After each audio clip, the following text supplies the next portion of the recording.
All smart aspirant. आज का हमारा topic unit first some basic concept of chemistry से है, जो कि syllabus NEET JEE MHCT Maharashtra state board में इंक्लूड किया हुआ है। टॉपिक का नाम है लॉ ऑफ केमिकल कॉम्बिनेशन। ये दो बुक हैं, यूज़ किए एज ए रेफरेंस, और इस टॉपिक में आज लाइन टू लाइन डिस्क्राइब करने वाला हूँ। चलिए देखते हैं। लॉ ऑफ केमिकल कॉम्बिनेशन आज का टॉपिक हमारा। Law of chemical combination, element कैसे कंबाइन होते हैं और कैसे इसके लिए कुछ रूल्स हैं। So the element combine with each other and form compound. जब एलिमेंट कंबाइन होते हैं तो कंपाउंड फॉर्म होता है। जैसे हाइड्रोजन ऑक्सीजन कंबाइन होंगे तो वाटर प्रोड्यूस होगा। वाटर क्या है? Compound. This process is gone by 5 basic law discovered before the knowledge of molecular formula. ये जो इन्फॉर्मेशन है, बेसिक लॉज जो एक्सप्लेन किए हैं, ये मॉलिक्यूलर फार्मूले के इन्फॉर्मेशन से पहले बताए गए थे। अब ये बेसिक लॉज कौन कौन से हैं? फर्स्ट हमारे पास है law of conservation of mass. Second one है हमारे पास लॉ ऑफ डेफिनेट प्रपोर्शन, और थर्ड वन है law of multiple proportion, and the next one Gay Lussac law of gaseous volume, and fifth one is Avogadro's law. So ये 5 laws हैं जो explain करते हैं केमिकल कंबाइन कैसे होगा और क्या उसके एग्जैक्ट रूल्स हैं। So first, law of conservation of mass. पहला रूल्स है इसका, law of conservation of mass. Law of conservation of mass क्या कहता है? चलिए हम इसको अंडरस्टैंड करते हैं। Law of conservation of mass, Antoine Lavoisier in 1743 to 1794 of French scientist is often referred to as the father of modern chemistry. Antoine Lavoisier जो है तो father of modern chemistry consider किया जाता है।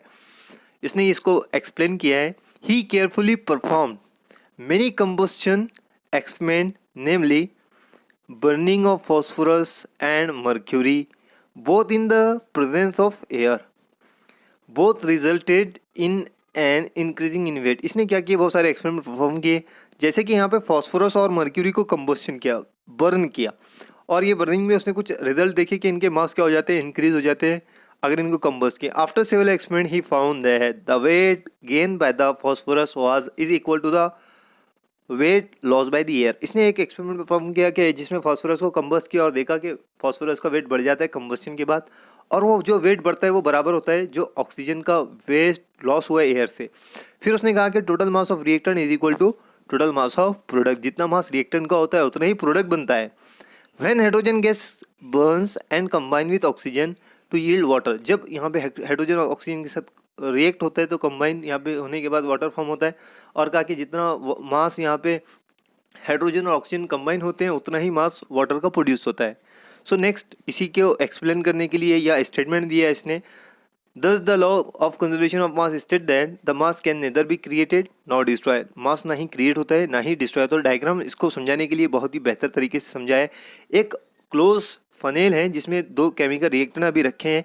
लेफ्ट हैंड साइड में अभी reaction होना बाकी है, राइट हैंड साइड में रिएक्शन हो चुकी है। अगर आप रिएक्शन से पहले दोनों का मास देखेंगे तो 67.25 और प्रोडक्ट का मास भी देखेंगे 67.25, मतलब रिएक्टेंट का जितना मास होता है उतना ही प्रोडक्ट का मास होता है। ये डायग्राम में ऐसा बताया हुआ है।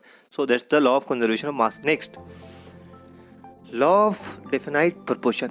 लॉ ऑफ डेफिनाइट प्रपोर्शन और लॉ ऑफ डेफिनाइट कंपोजिशन भी कहा जाता है इसको। अब ये एक्चुअली है क्या, इसको समझना है। Law of definite proportion and law of chemical composition, definite composition.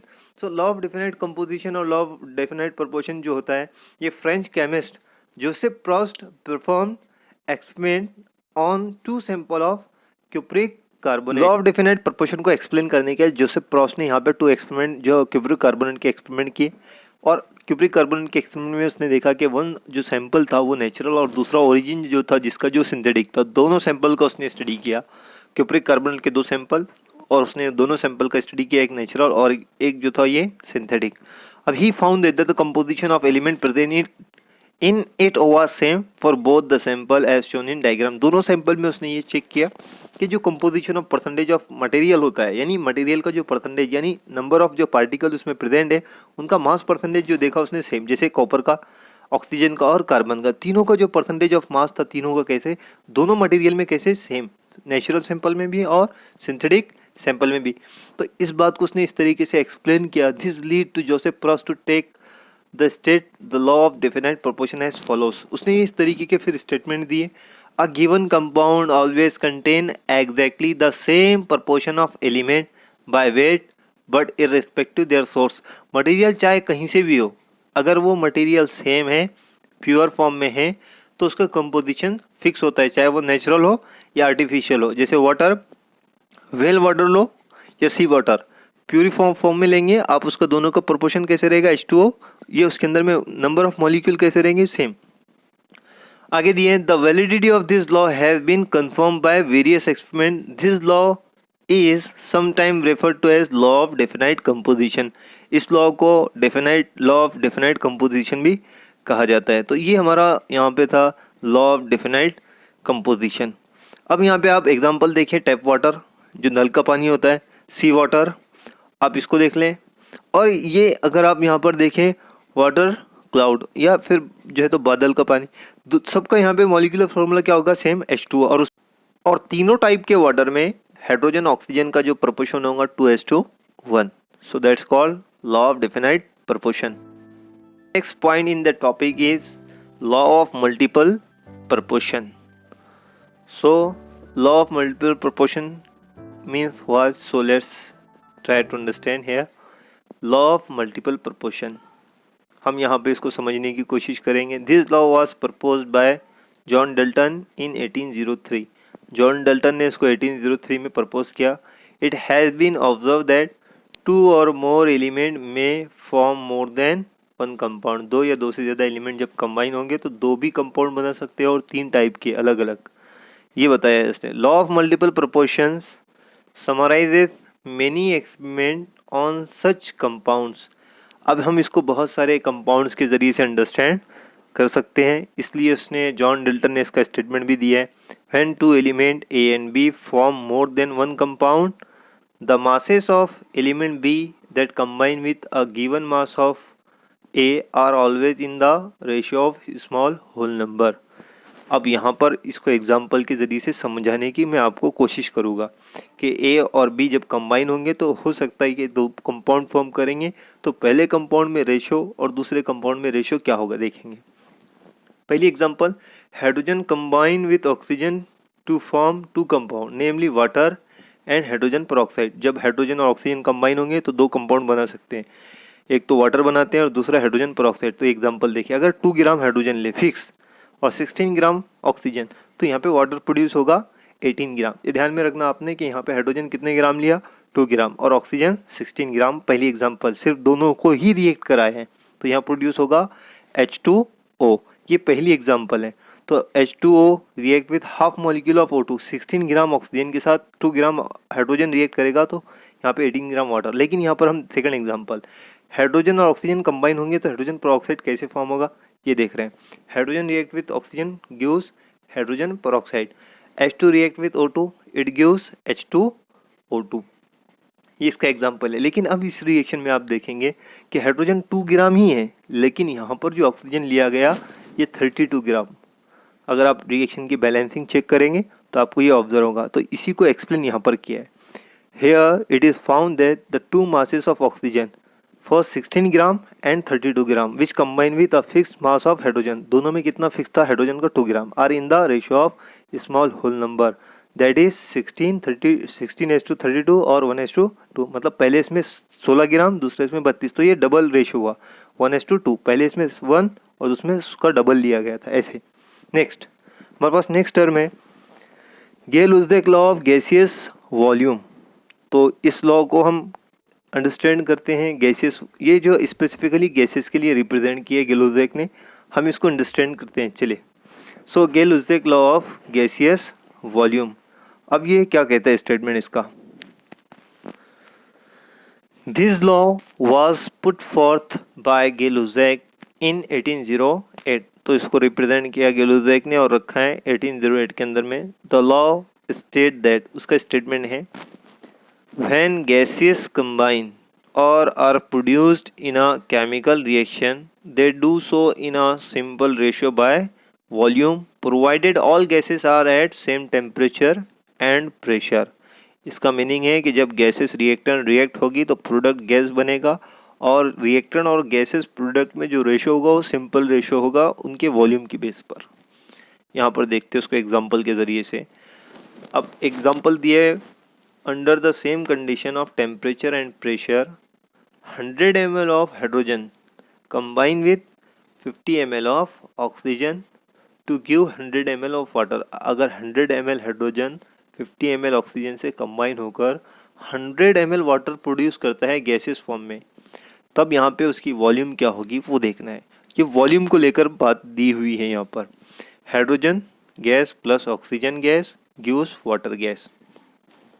यहाँ पे जो हाइड्रोजन है वो 100 वॉल्यूम यानी 100 ml, ऑक्सीजन 50 ml और वाटर 100 ml। ये वॉल्यूम के हिसाब से देखेंगे तो ये डबल वॉल्यूम हुआ, 50 से 50 सिंगल तो 100 डबल, और प्रोडक्ट ये भी डबल वॉल्यूम।